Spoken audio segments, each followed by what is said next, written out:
হিংসা আমাদেরকে আস্ত করে খেয়ে ফেলেছে।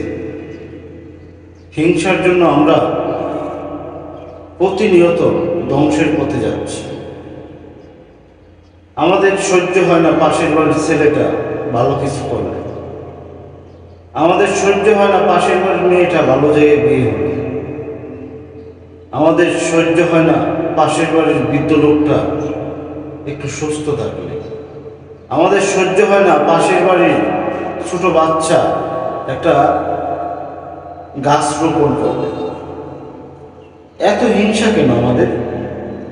আমরা কি সব হিংসা বলে পারি না সবার সহযোগিতা করতে? আমরা কি পারি না একজনকে ঠেলে উপরে তুলে দিতে? আমরা কি পারি না একজনের সুন্দর ভবিষ্যৎ গড়ে তুলতে?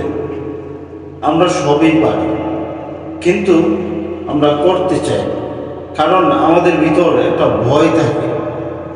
এই ভয় আমাদেরকে প্রতিনিয়ত ধ্বংসের দিকে নিয়ে যাচ্ছে।